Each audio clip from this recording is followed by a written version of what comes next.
Yo, Beth. That shit crazy. On a Saturday! It's All Even with your boy Barry Grant. You can catch me on Instagram and Twitter at All Even Podcast. You can listen to the show on SoundCloud as well as YouTube, Anchor, Spotify, Breaker, Google Podcasts, Apple Podcasts, and wherever you find your podcasts available.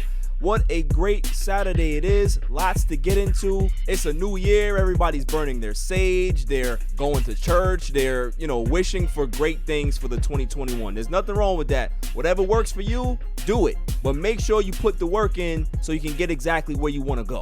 But like I said, lots to get into. NFL, the Jets, we're going to talk about an alternate reality that may keep Adam Gase around, and it probably won't be so bad. We're also going to talk about Giants, Washington football team, Dallas Cowboys. Who wins the division? What's going to happen in Week 17?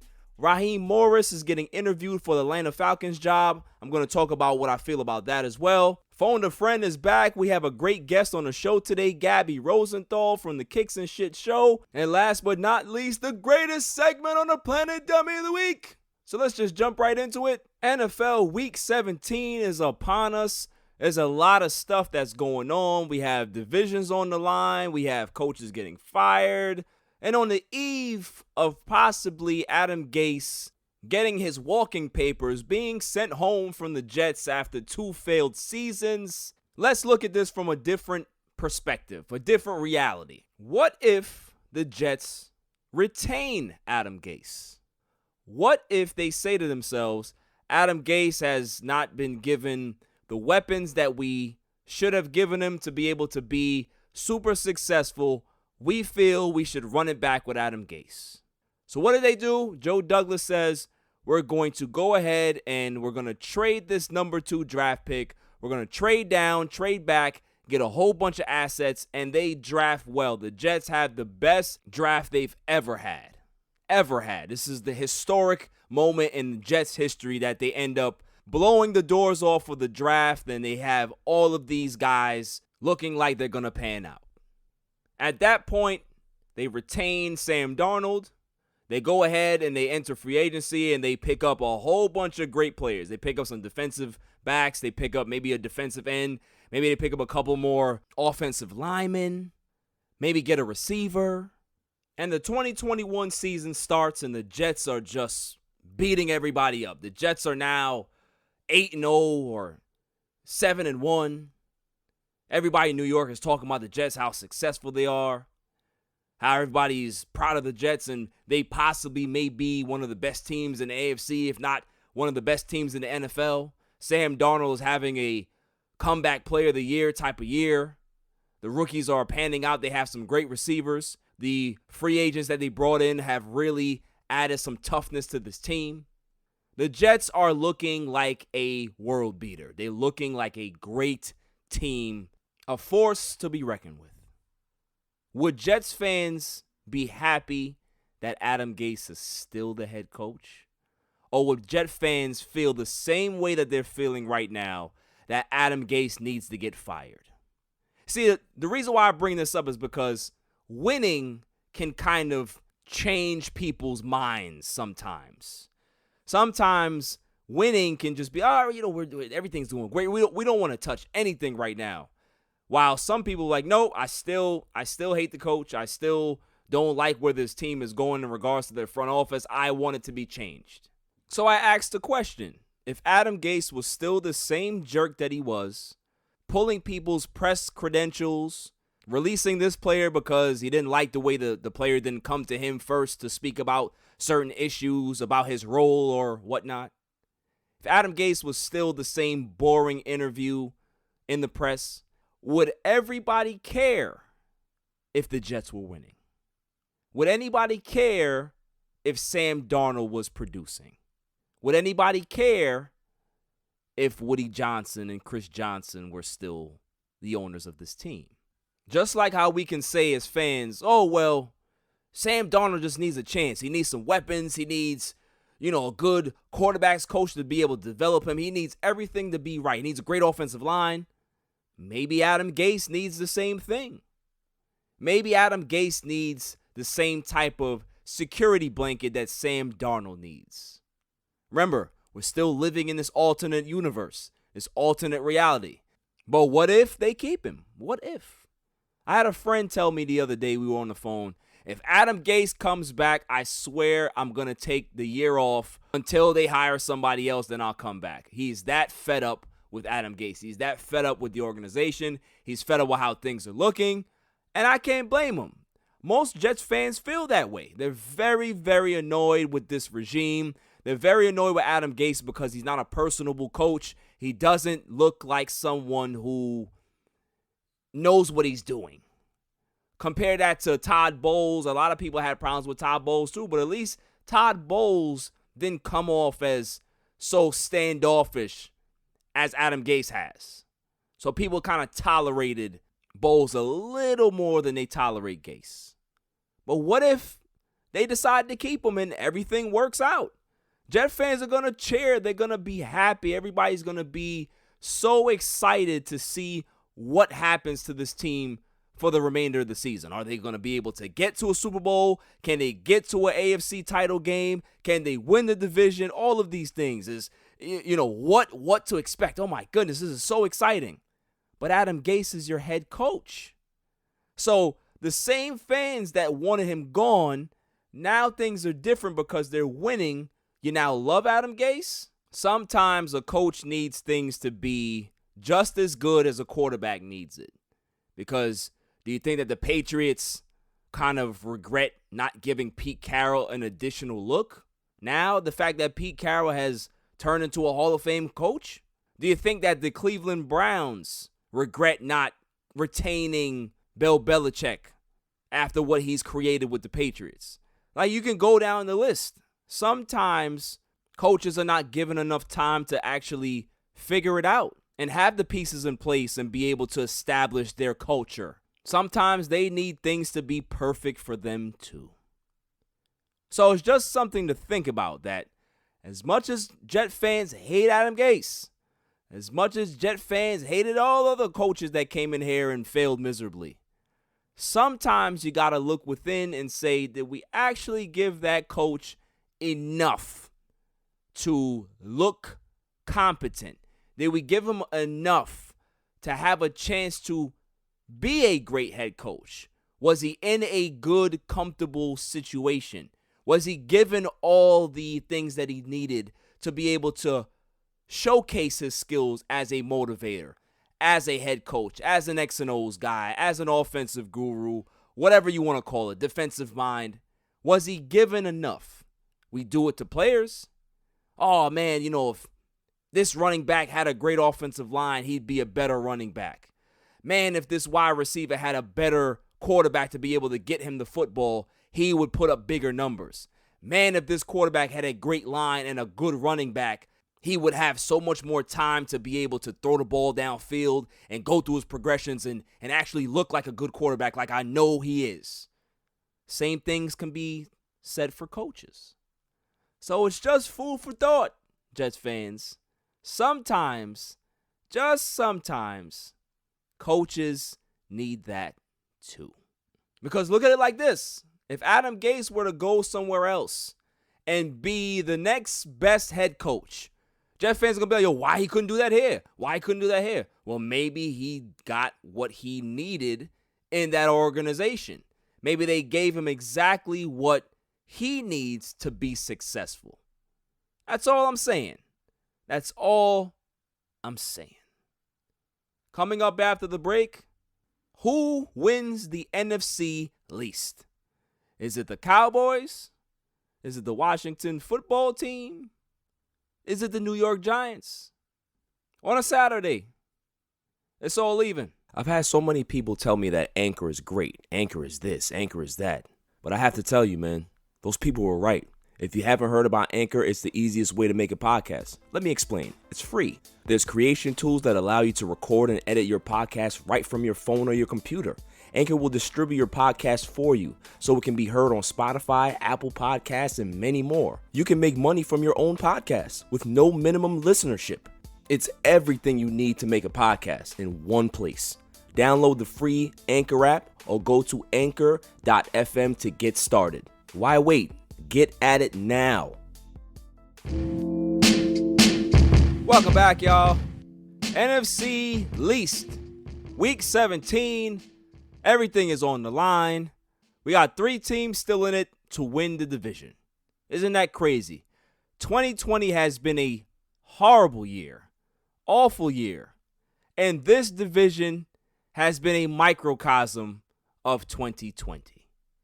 The Washington football team, the New York Giants, and the Dallas Cowboys all have chances to win the NFC East this Sunday. The report just came out that Alex Smith will be ready to go. They were giving Tyler Heineke all the first team snaps, but Alex Smith seems ready to go, which does not bode well for the Dallas Cowboys. Alex Smith has been pretty good this season when he's been a starter. Now, how do I think that particular game is going to go? Well, the fan in me hopes that the Eagles beat the hell out of the football team. That's what I hope happens. But what is the reality? Jalen Hurts is coming off a pedestrian game against the Cowboys.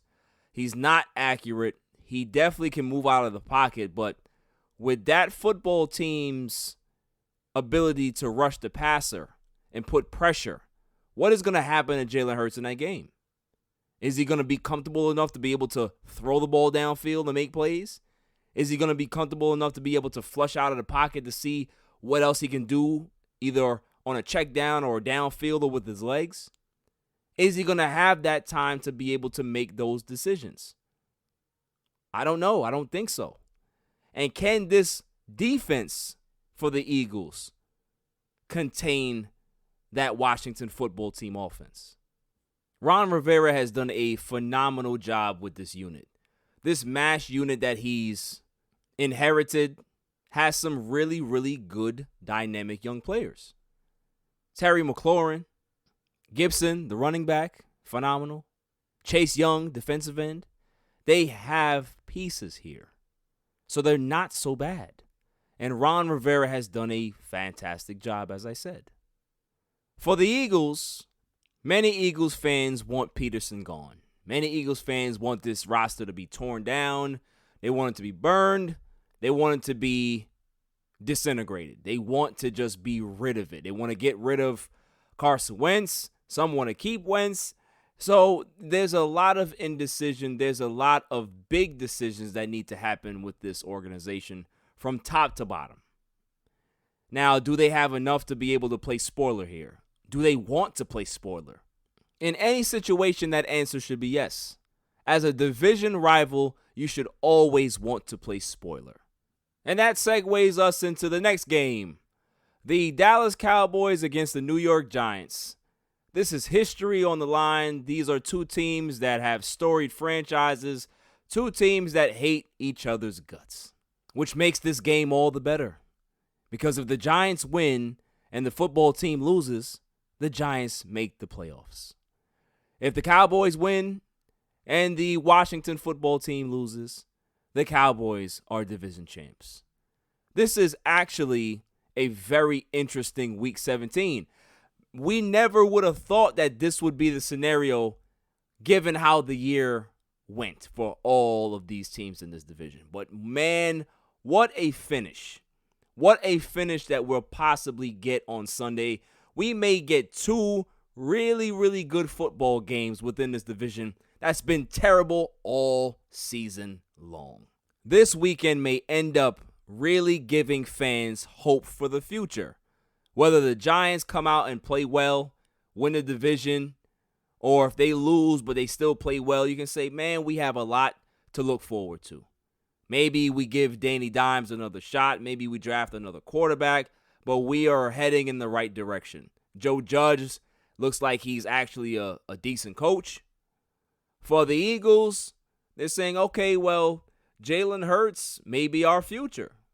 Or maybe they say, maybe we run it back with Carson Wentz and keep Jalen Hurts in the tuck in case, we decide to part ways down the line somewhere. For the Washington football team, sky's the limit. They're looking for a quarterback. Maybe they find their franchise quarterback in this draft. Maybe they end up getting a whole bunch of other pieces and putting this team together and really being a force in the NFC East next year. For the Cowboys, same thing. Maybe they find their quarterback of the future. Maybe they find their next great defensive player or offensive tackle. Who knows? Who knows? But what I do know is that this weekend is going to be special. For a division that's given us nothing but pain all season long, tomorrow will be the reward. Because at this point, as a Cowboys fan, I can't think about tanking anymore. Tanking does nothing. Losing this game does nothing. You're here now, you have to win. All year long, you've been the underdogs. You've been, the Cowboys don't have a chance to win. They don't have a chance to win. Now you are the favorites to win this game and win this division. It's time to do so. It's time to do so. So I got the Cowboys winning. There, I said it. Moving on. The Atlanta Falcons interviewed interim head coach Raheem Morris for the permanent head coaching position yesterday, and I think it's a great move. Raheem Morris never got a fair shake when he got the job in Arizona. Everything just went wrong. He didn't have any talent. The Josh Rosen thing was a disaster, and he took the fall for that in the first year. It's not fair to him.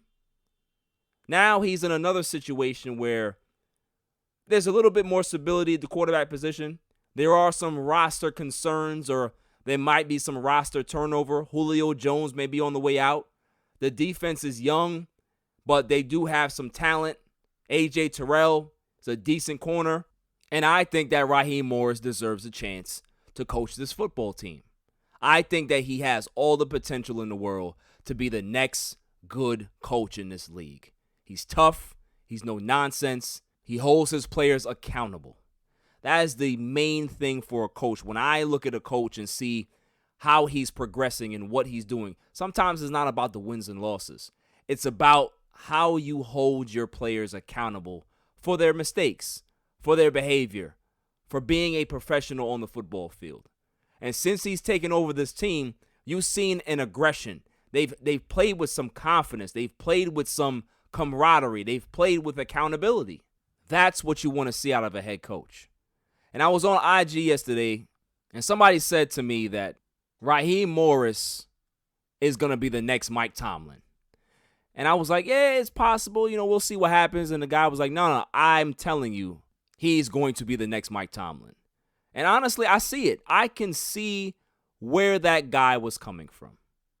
They have the same type of demeanor. They are well respected. And if given a real legit chance, they will show you how good they are. Mike Tomlin has done a great job with this team this year. When you give him time, when you don't say, oh, well, your job is on the line, and you can see what he can do. He's been a great coach for the Pittsburgh Steelers. I think Raheem Morris can have the same type of impact with the Atlanta Falcons. Coming up after the break, my interview with Gabby Rosenthal on a Saturday. It's all even. Yo, what up? It's your boy DJ G Money, representing that Flip the Script podcast. But listen, right now I'm listening, I'm tuned in, I'm tapped in to a brand new podcast called the All Even Podcast with my man Barry Grant. Yo, B, what's up, man? Congrats on the new podcast. I'm listening right now, I'm tuned in. Fire, All Even. We here, let's go. Welcome back, y'all. So it's that time of the show where we phone a friend. Call him up, call him up, call him up, call him up, call him up, call him up, call him up, call him up, call him up. We competing for a reason, trying to stay undefeated, yeah. Call him up, call him up, call him up, call him up, call him up, call him up, call him up, call him up, call him up. Biggest game of the season, don't lie, but all leaving, yeah. She's the co-host of Kicks and Shit on YouTube, and she has a lot of other stuff going on as well. She loves sneakers, she loves sports, she loves the Knicks. I'd like to introduce to the All Even podcast, Gabby Rosenthal. Welcome to the show. What's up? Thanks for having me. I'm so excited to be here. Absolutely. So let's get into your love for sneakers. Like, where did that come from and how did that start?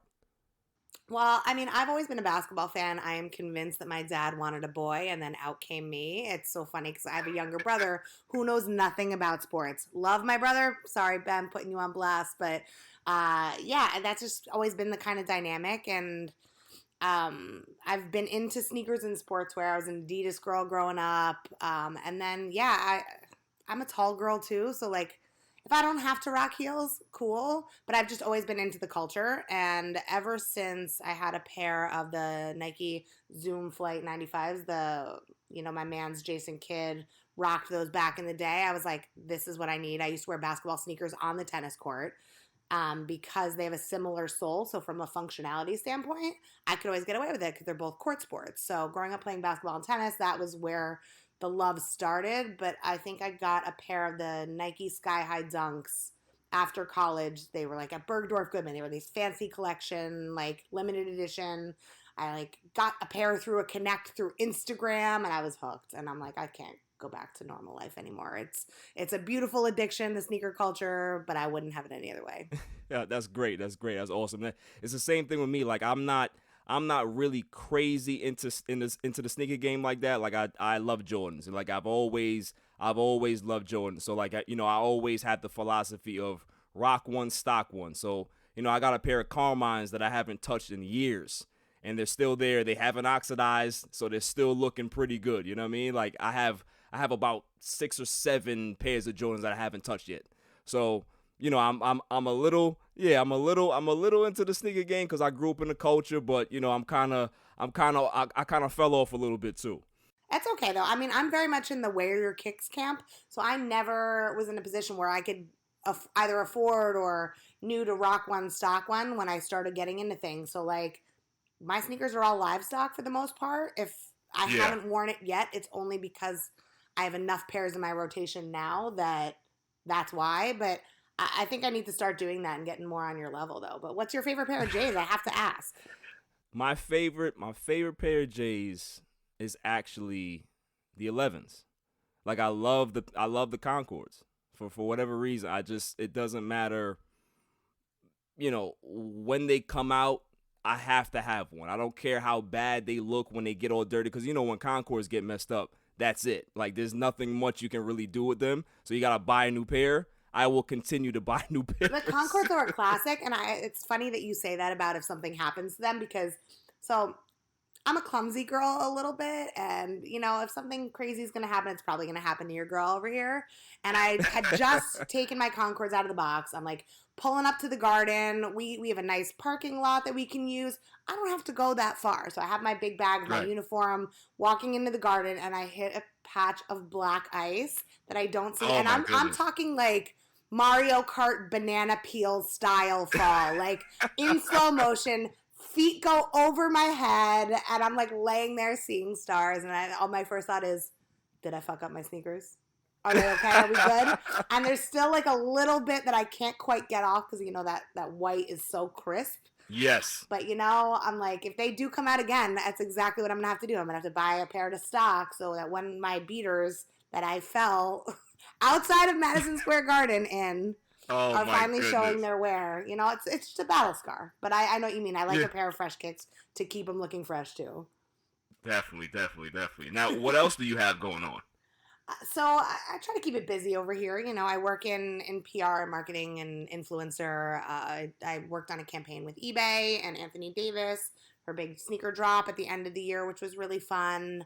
Awesome. Everything has been kind of flipped upside down with this pandemic, I know, for a lot of us. So my typical 6 nights a week at one of the arenas or one of the fields with one of the New York sports teams that I'm fortunate enough to work with, that kind of all went to a halt come come last March.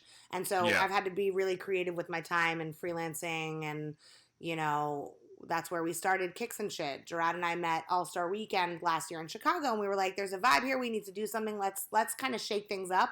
And having the free time that we had during this pandemic was a really beautiful thing, I think, for a lot of creatives. So to have that time and opportunity to really kind of develop this show and figure out who we are and what we want to stand for and talk about has been really cool. So that's been taking up a lot of my time. But yeah, I'm always trying to stay busy over here. Yeah, that's great, man. Like, listen, I love the show. You guys have a great chemistry. You're very funny. So, I definitely always tap in with that show, man. I really do. It's really, really good. All right, so now you told me that you're a Giants fan. I would have I would have thought that you would be, maybe a Jets fan, maybe something else. Maybe you would have picked another team like the Chiefs, but you're a Giants fan. So, talk about that a little bit. I mean, I love me some Travis Kelce, especially his sneaker game is on point, but I got to be loyal to my Giants. I grew up playing Giants games as a kid, and it's funny because people always ask me about the Giants versus the Jets rivalry. I think it's a made-up rivalry. It's like how I am convinced that the Patriots are rivals of the Giants, even though the Giants are 2-0 in the Super Bowl against the Patriots, and we're not even in the same division, but because of that rivalry with the Manning-Brady era, to me there's a rivalry, but to the average football fan, not so much. But at the end of the day, I want to support New York. If my team isn't in it, I don't have anything bad to say about my city. So for some reason, if the Giants aren't in it, then I'll pull for the Jets. That's just how it's going to be. I don't want to see anything bad happen to them. And honestly, the Jets, it's an amazing organization. The first sports team that ever gave me a chance to work behind the scenes and in-game presentations. So I'm forever grateful to the Jets, but I'm a loyal Giants fan. That's great. That is. Well, listen, and they have a chance to possibly win the division this Sunday. So, if things break in their direction, they may be NFC East champs. Which is so wild to me. It is. Which is very crazy. Yeah.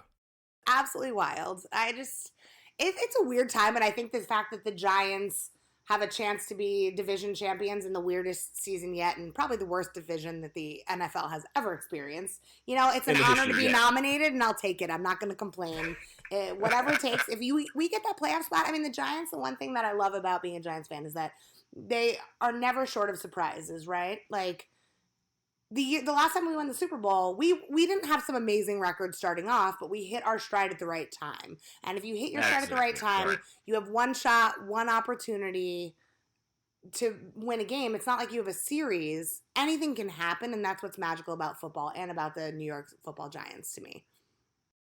No, you're 100% right, because like you said, the last Super Bowl that they had, I think they were 9-7 that year and just rode the wave back to the Super Bowl. So, the thing with football is about if you're playing good at the right time and you can ride that wave. So they've been playing pretty decent football, and if they can possibly sneak in and win a game, and then now they're starting to believe in themselves, anything can happen in football. It's one and done. So, if you bring your A game one Sunday and the other team doesn't, you may be able to advance. So that's the beauty about football. I completely agree, and I think when the Giants made that run for the Super Bowl, the Giants played the Cowboys. It was I think it was a New Year's Day game. I was at that game, and it was you win and you're in for either team. So I'm getting a little bit of that nostalgia coming up for tomorrow's game because it's Giants-Cowboys, because we have it's not supposed to be crazy freezing, but we're outside. Cowboys not in Texas anymore. And those are the games to me that are the most magical. When it's Giants Cowboys, that's the team in our division too that we seem to have the most energy against. There's something about the Eagles that I don't know what it is, that we just fall flat. No matter how good we are, no matter how bad they are, vice versa. I mean, that first Giants-Eagles game earlier this season, I watched up until the last 2 minutes, and I was like, you know what, I'm going to step away from the TV for a second, and I'm going to come back. And then I'm like, wait, how did we lose that game in the last 2 minutes? It was crazy, but I'm hoping because it's the Cowboys, because there's a lot riding on this game, that we're going to show up and deliver. Oh, absolutely, because, that Giants-Cowboys rivalry is real. It's Giants fans hate the Eagles, but they really hate the Cowboys.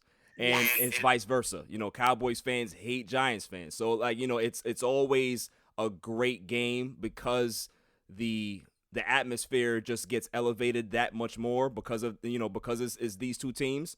So I'm definitely looking forward to see exactly what happens. If the Giants can be able to pull it out, if the Cowboys can continue to win. I'm a Cowboys fan. So you waited to tell me that. Okay, I see. You're just gonna let me talk. Yeah. Okay, I heard you. I had to slide that in there. Because I don't want to come off as if I'm trying to root for this team right now. I'm trying to be fair. I'm trying to be objective, right down the middle. I heard you. All right. It's so funny, too, because right before that, I was going to be like, you know why Giants fans and Cowboys fans don't get along? Because it's the New York, New Jersey Cowboys fan, right? It's very different than the Dallas Cowboys fan, like, It's geographically. Like, I've been to games at Dallas before. Great stadium. It kind of feels like Times Square, but I can't knock Jerry Jones for all that he's doing down there. It's an experience when you go to the games there. But the personality of the fan is so different up here because a lot of the New York, New Jersey Giants fans, we grew up with, like, the Troy Aikman era, the Deion Sanders, Emmitt Smith. Like, they were heroes when we were kids, Like, Little Giants was one of my favorite movies growing up. But, I'm Team Icebox for life. So I think because of that, it's like you get a different breed of fan because they have the nostalgia. They're holding on to that 90s era football team that was godlike. And to not have that really since then, respectfully, it's just there's a lot of animosity, especially against the Giants in that vein. Nah, you're 100% right. That's exactly like the way you explained it is basically how all Cowboys fans feel. It's this envious, we want to get back to the 90s feel. Like, we see the Giants fans, we see the Giants organization. Obviously, look, you guys won the 2 Super Bowls, but haven't really had much success in between those Super Bowls. So, we wanna know what that feels like again, to be able to win some Super Bowls. Like, who cares if we end up having 10 losing seasons in a row? If we can have that one Super Bowl, I think we'll be fine for the next 10 years. You know what I mean? So that's how Cowboys fans feel. That's why they're always like, okay, well, we're gonna be good next year. We're gonna be good next year. It's always next year because they just wanna give themselves some confidence going into the next year that maybe it can be like 96 again. You know what I mean? So no, definitely. It's really and I weird. respect that. I mean, I went to the game where Odell had the catch, right? That was Giants-Cowboys game. And Yes, let me it was. tell you, people don't talk about how the Giants did not win that game. Only the catch. Only the catch. And I'm like, we played like trash the rest of the game. The catch was unbelievable, don't get me wrong. I mean, I was there to see it live and in person, and I think I had to, like, roll my jaw off the floor. It was beautiful.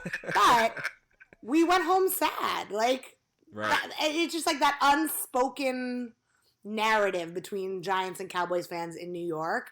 I mean, that's what keeps me coming back, though. You know what I mean? Like, I'll talk my smack all day. I'm here for it. Yeah, definitely.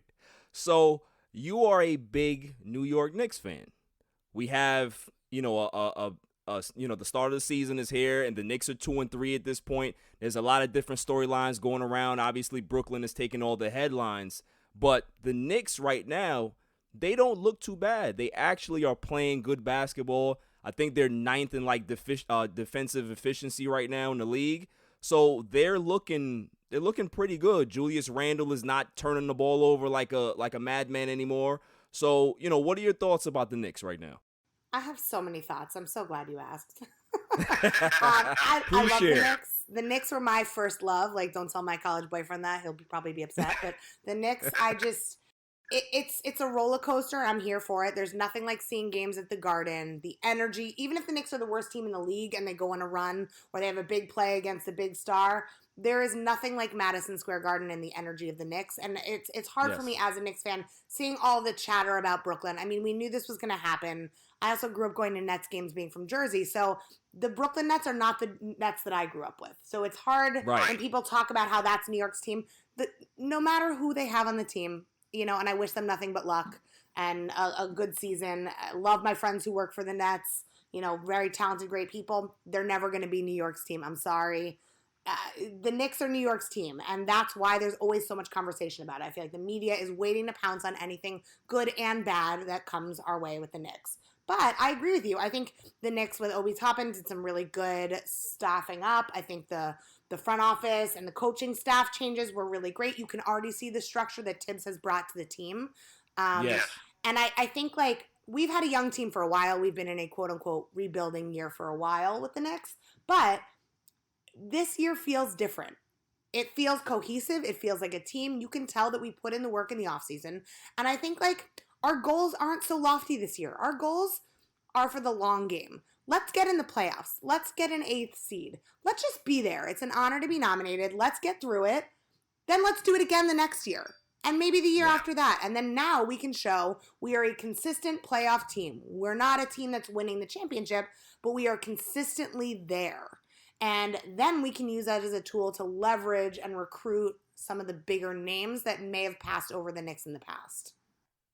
Gabby, what I need you to do is I need you to like bottle that up, what you just said, and I need to take that to all my other friends that are Knicks fans that are just like they're on the opposite spectrum of that because, you know, correct me if I'm wrong, but Knicks fans tend to have this delusion of grandeur, right? Where it's like it's New York, everybody wants to come here, you know, it's the Mecca. But realistically, there's a lot of these NBA players that have grown up that they don't remember what the special Madison Square Garden feels like. Like they don't remember the Patrick Ewing Knicks. They don't remember, you know, all of the great history of this organization. They just remember all of the bad stuff that has happened. So, you know, I always tell them like, listen, let the Knicks just rebuild. Like let them focus on player development, getting the right people in here and changing the dynamic, changing the perception of the organization. And then once you do that, then you'll be able to see things start to change. But to think that off the bat, just because it's New York, that people want to come here, that's not the case because we saw what happened last offseason or a couple off seasons ago with Durant and Kyrie. You know, they decided to, instead of going to the Knicks, they decided to go to Brooklyn. So because of, you know, we don't want that, either we don't want that pressure of the Knicks or we just don't believe that the front office is stable as how it is in Brooklyn right now. So that's what needs to happen. That's what needs to change. I like I said, I agree with you. Obi Toppin was a good pick. They have structure now. Tom Thibodeau's coaching staff is really, really good. They have some player development guys there. Leon Rose and Worldwide West, they're doing what they have to do to kind of like change the dynamic and the image. So they're heading in the right direction. What are your thoughts about R.J. Barrett? Like a lot of people are very like up and down about R.J. Some people really love him. They love his upside. While some people think that he'll never be anything more than just, you know, a very good role player on a team. I like RJ. I mean, I think the fact that he wants to be in New York to me already makes me like him even more because that's half of it, right? New York is the biggest stage, and you know, those who know me know that I have very polarizing feelings about LeBron. There's a reason that LeBron never tried to make a play in New York. And I think there's a lot that happened behind the scenes that I don't know about that I'm sure impacted that decision. But it's the pressure of playing on that stage. There's something different about the Lakers stage that you don't get the same pressure that you do in the Knicks. All eyes are on the Knicks all the time. And I think you hit the nail on the head earlier. Like, we're the Space Jam generation, right? So we know the magic of the Garden because that's what we grew up with. And we know how New York can be the biggest recruiting tool with John Starks, with Allen Houston, with Spreewell. Like, that was the heyday of the Knicks, and it was a beautiful thing to watch. I mean, we never had a championship, but that was the closest we've come since then. And I think, like, we've had some moments over the years since then, but like even with Melo, like when we traded for Melo was a great player, had great stats, but the Melo now is different than the Melo that we got, who wanted to be the star of the show, and that was the problem. Like we traded half the team over to Denver. Denver was great. I don't know if like Knicks West was crushing it, you know, when we made that trade, and then the clash between Amari and Melo from a leadership perspective, it just never really worked. And I think since then we've had a lot of trouble finding our identity again as a team. And because of that, because we've already set the tone of being one of the world's largest stages for basketball, the world's most famous arena, right? In like the world's greatest city, that extra pressure and all of those eyes kind of had us falter. So seeing the changes this year from staffing, from everything, shows that we take it seriously. We know that we need to make changes. And yeah, I mean, I could be here being lofty, being like, we're going to go all the way, but like, that's unrealistic. Right. And, you know, I'm a pretty stable person emotionally. We have to deal with enough being Knicks fans, you know? So I'm going to take it one day at a time. I think I'm hopeful and excited of the changes that are happening. And I think RJ Barrett fits into that, right? Any other year, he could have been the number 1 draft pick. And I think even if he ends up being a solid role player, we still need that piece as our team. So not everyone's going to come out being rookie of the year and or being like a Luka or a Tyler Hero, you know, in their first year. That's just not feasible. I mean, and we had that with KP when we got KP on our team, and you know, he was hurt a lot. So I think for him to be healthy, for him to stay productive, continue to grow, that's all that I can ask for RJ right now. And I want to see big things from him, and I think he's a great, solid player. We just need to see more consistency, not just with him, but across the board. I think that's the piece that we're still working to find. That's well said. Well said, Gabby. Now, what do you think about the Carmelo Anthony era? Do you think that he should get his jersey retired with the Knicks? I'm sure my silence is deafening right now. I go back and forth on this a lot. Like, I have nothing but respect for Melo, but I think that the way we handled Melo and didn't have the right pieces around him, I think we could have done more with the talent that he is and the player that he is now. Like, I love me some hoodie Melo. Melo in Portland, it was like the resurgence. I was here for all of it. Yeah. So, I go back and forth. I mean, I do think, like, he gave New York so much, and I have nothing but respect for that. So I think if we do retire his jersey, I get it. I'm here to support it. Good. Yeah, I feel the same way. I think when you compare Carmelo Anthony's career with the Knicks, you really can compare it with Bernard King. And it's so funny because Bernard King was his favorite player growing up. So, you know, art imitates life sometimes. Sometimes things come full circle, you know what I mean? And, you know, Bernard King didn't have great teams on the Knicks, but he played his heart out, and he ended up being a Knick legend. So I feel that, you know, when time passes, as more time passes, Carmelo Anthony will retire. People will look a little more nicer on his era with the Knicks. You know what I mean? Like, I think that, you know, when he came here, there was such enthusiasm. There was such excitement.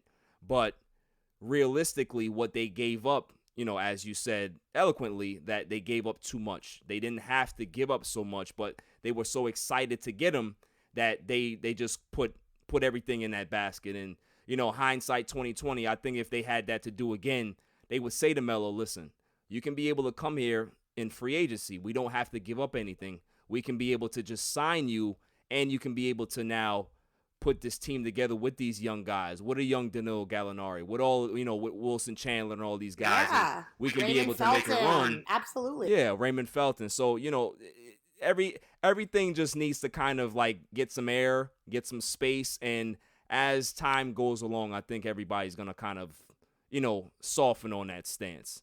Maybe even you. I agree with that. And I think that the Knicks really have, in this season, have shown that they've learned from that.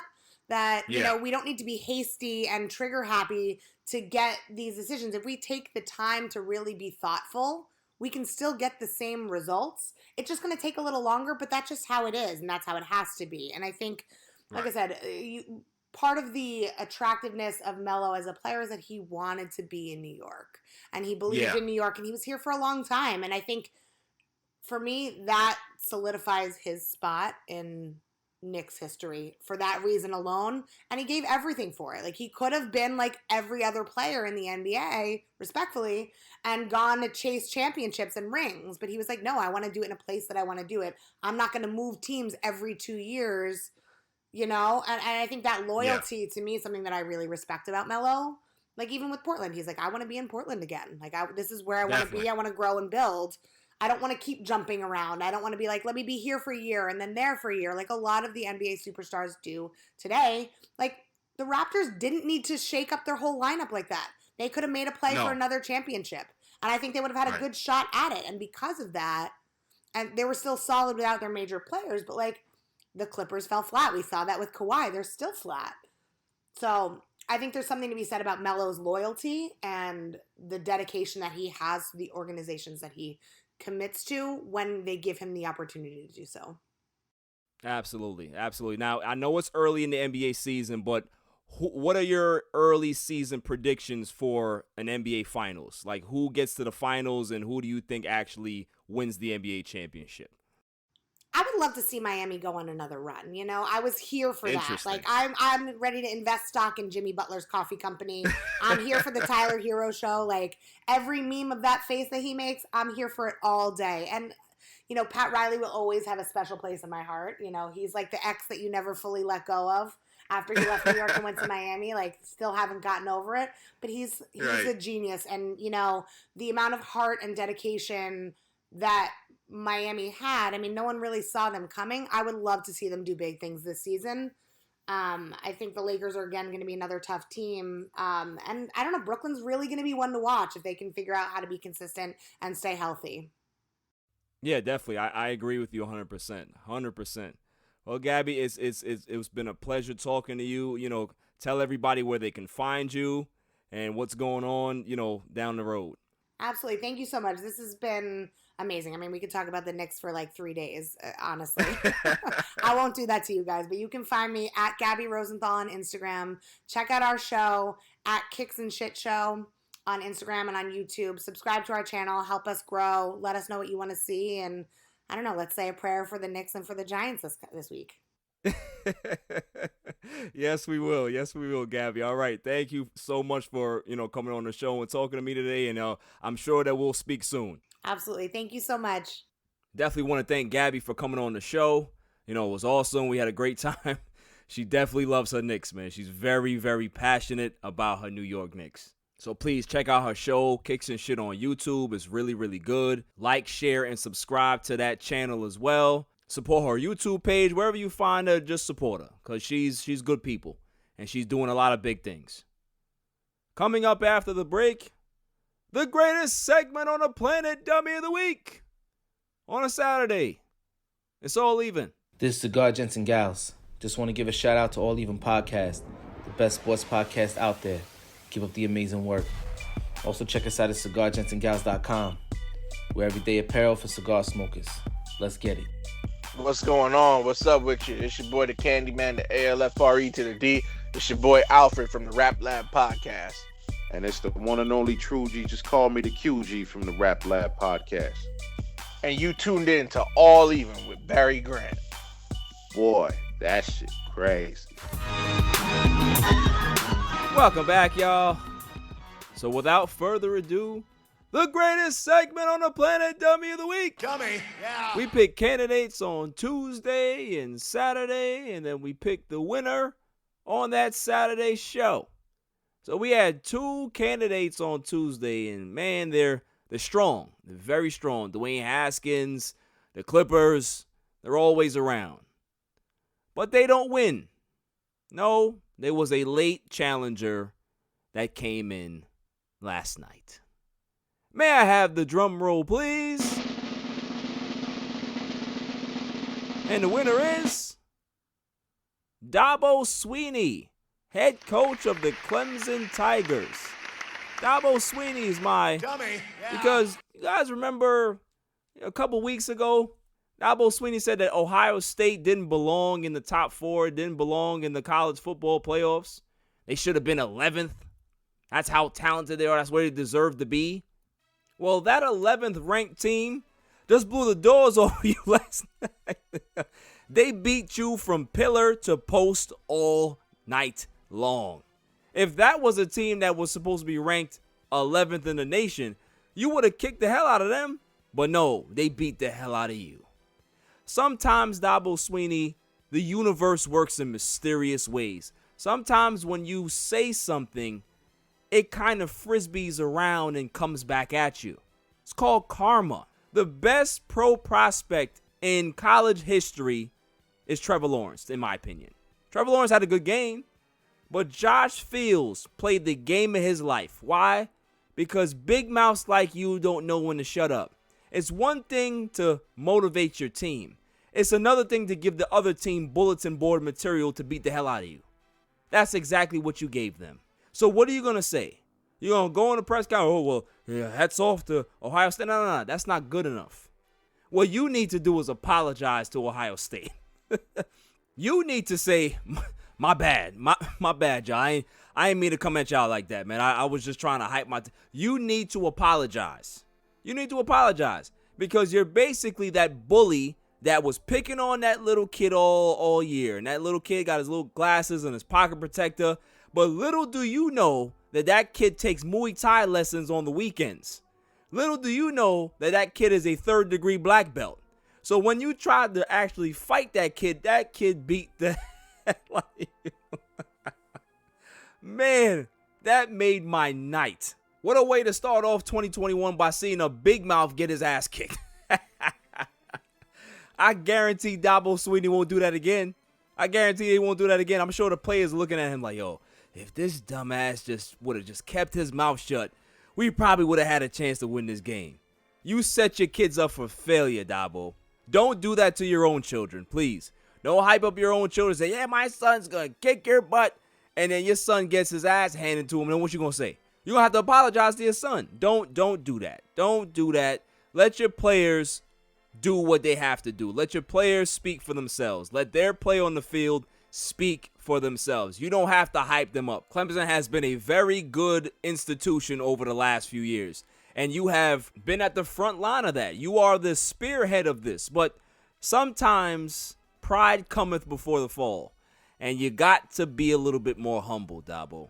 All you had to say was, listen, man, Ohio State, we're going to leave it up to the voters. We're going to leave it up to see what they actually decide, but whoever we play, we play. It doesn't really matter. You ain't had to trash them like that, because you trashing them like that, they put you in the garbage can. Ah, man. So, Dabo Swinney, you may be the biggest loser on Clemson's campus right now, but you're a winner for Dummy of the Week. That's all for this week. I'll see you guys on Tuesday, where we'll have some clarity in who won the NFC least, and a whole bunch of other things as well. So until then, stay safe, stay cool, peace. You can catch me on Twitter and Instagram at All Even Podcast. Listen to the show on Anchor, Spotify, SoundCloud, and wherever podcasts are available. And check out my YouTube channel, All Even Podcast. And don't forget to share, like, and hit that subscribe button.